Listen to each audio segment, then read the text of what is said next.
नमस्कार, मी अनुराधा तांबोळकर. आपली संस्कृती बाय अनुराधा या चॅनलमध्ये तुमचं खूप खूप स्वागत आहे. आपण विवाहाबद्दल बरेच व्हिडिओ केले, पण काही जणांनी मला मुंजीबद्दल सुद्धा माहिती विचारली बरं का. तर मुंजीला काय काय करावं असं त्यांनी मला विचारलं होतं.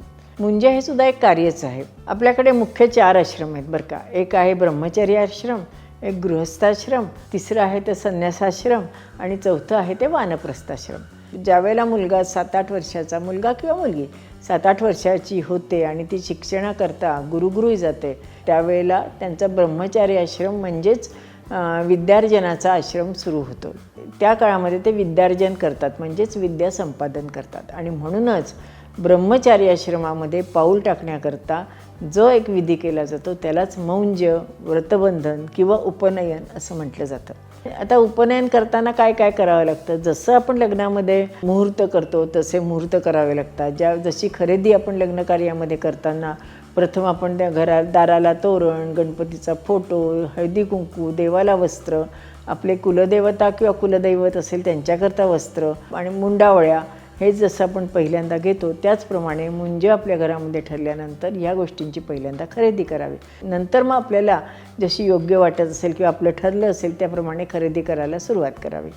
लग्नकार्य हे 2 घरांमध्ये असतं, तर मुंजे हे फक्त आपल्यापुरतं मर्यादित असतं, पण ते सुद्धा धूमधडाक्यात हल्ली केलं जातं. आता मुंजे ठरल्यावर सुद्धा देवदेवक, ग्रहमक, केवण या गोष्टीसुद्धा केल्या जातात. बांगड्या भरणे, मेहंदी लावणे ह्या गोष्टीसुद्धा मुंजे ठरल्यावर आधी एक 8-10 दिवस केल्या जातात.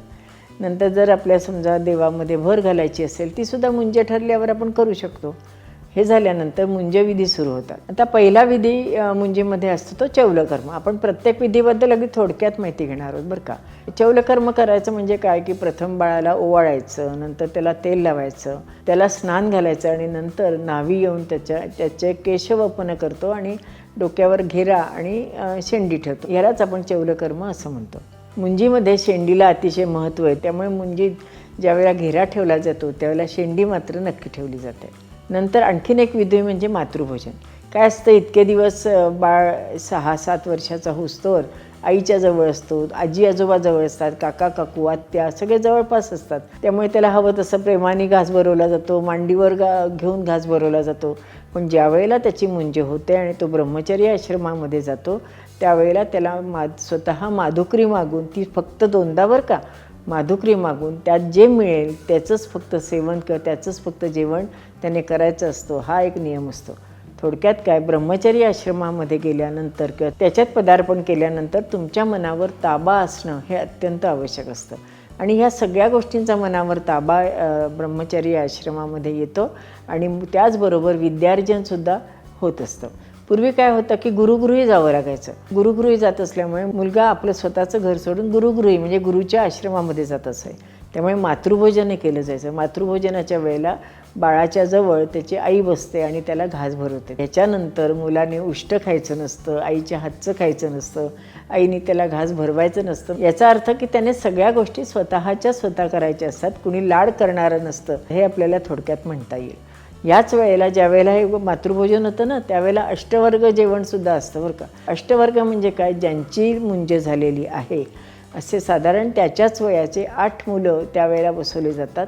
त्यांना आग्रहाने जेवायला वाढलं जातं आणि त्यांना नंतर भेटवस्तू काहीतरी दिली जाते. त्याला अष्टवर्ग जेवण असं म्हटलं जातं. याच्यानंतर ज्याप्रमाणे लग्न लागतं त्याप्रमाणे मुंजे लागते. लग्नामध्ये नवरा नवरीचं लग्न लागतं, परंतु मुंजे लागताना असं म्हणतात की मुंजे ही वडिलांबरोबर लागते. त्यामुळे एका पूर्वेकडे तोंड करून पाटावर वडील बसलेले असतात आणि पश्चिमेकडे तोंड करून मुलगा उभा असतो आणि त्यांच्यामध्ये अंतरपाठ देऊन मुंजे लागली जाते. मुंजे लागल्यानंतर गायत्री मंत्राची दीक्षा वडील मुलाला देतात. याशिवाय दंड धारण केलं जातं, लंगोटी बांधली जाते, मेखला बंधन केलं जातं. नंतर भिक्षावळ दिली जाते. भिक्षावळीमध्ये सुद्धा चुरमुऱ्याचे लाडू, दाण्याचे लाडू म्हणजेच तहान लाडू, भूक लाडू दिले जातात. कारण काय की मुलगा जाणार असं गुरुगृही, वाटेत त्याला जर काही लागलं तर कोरडं काही असेल तर त्याला खायला सोपं जाईल आणि मुख्य पौष्टिक पंढरपुरी डाळं म्हणा किंवा डाळवं म्हणूयात आपण, त्याचे लाडू, चुरमुऱ्याचे लाडू, दाण्याचे लाडू, खोबऱ्याचे लाडू, काजू बदामाचे लाडू या सगळ्याचा उपयोग त्याला प्रवासामध्ये होतो आणि म्हणूनच भिक्षावळीची प्रथा पडली असेल असं मला वाटतं. त्यानंतर मुलाचे वडील किंवा गुरुजी त्याला विधिवत आचमन कसं करायचं शिकवतात, जानवं घातलं जातं, जानव्याचं महत्त्व काय आहे ते सांगितलं जातं, त्याची दीक्षा दिली जाते, त्याशिवाय अपोषणी कशी घ्यायची, चित्राहुती कशी घालायची पानाभोवती तेही सांगितलं जातं.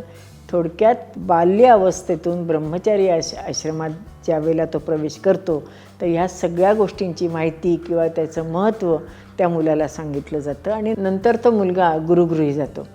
यालाच मुंजे करणे असं म्हटलं जातं. परंतु हल्ली मुंजे बऱ्याच हौसेने केली जाते, छान रोषणाई केली जाते, फुलांच्या रांगोळ्या असतात, झोपडी नंतर आश्रमाचा सगळा सीन उभा केला जातो. भिक्षावळीमध्ये सुद्धा मी मघा सांगितले ते लाडू ठेवले जातात भिक्षावळीचे. याशिवाय बिस्किटाची गाडी किंवा आणखीन वेगवेगळे असे रुखवताचे प्रकार करून त्याच्यात ठेवले जातात. मुलाला सुद्धा ज्यावेळेला मुंजीला आणतात ना त्यावेळेला पालखीतनं, हत्तीवरनं, घोड्यावरनं सुद्धा आणलं जातं बरं का. थोडक्यात बरंचसं कौतुकसुद्धा हल्ली केलं जातं. साधारण जी माहिती आहे ते मी तुम्हाला आत्ता देण्याचा प्रयत्न केला. आणखीनही तुम्हाला जर काही माहिती जाणून घ्यायची असेल तर आपलं लवकरच विवाह सोहळा नावाचं एक पुस्तक मी प्रकाशित करणार आहे. मी स्वतः त्याचं संकलन केलेलं आहे, लेखन केलेलं आहे. त्या पुस्तकामध्ये आपल्याला लग्नकार्य, नंतर मुंज, डोहाळ जेवण, बारसं, वर्षाचे कुठले सण करावेत, बाळाचे कुठले सण करावेत याबद्दल जेवढी म्हणून आपल्याला एक माहिती पाहिजे असते, एक आजी म्हणून मी ती सांगण्याचा प्रयत्न केला आहे. लवकरच ते पुस्तक विक्रीला उपलब्ध होणार आहे. ज्यावेळेला ते विक्रीला उपलब्ध होईल अर्थात त्यावेळेला मी आपल्या यूट्यूब चॅनलवर नक्की सांगेन. असेच माहितीपूर्ण व्हिडिओ बघण्याकरता आपली संस्कृती बाय अनुराधा या चॅनलला लाईक करा, शेअर करा आणि सबस्क्राईब करा. आणि हो, बेल आयकॉन दाबायला विसरू नका. धन्यवाद.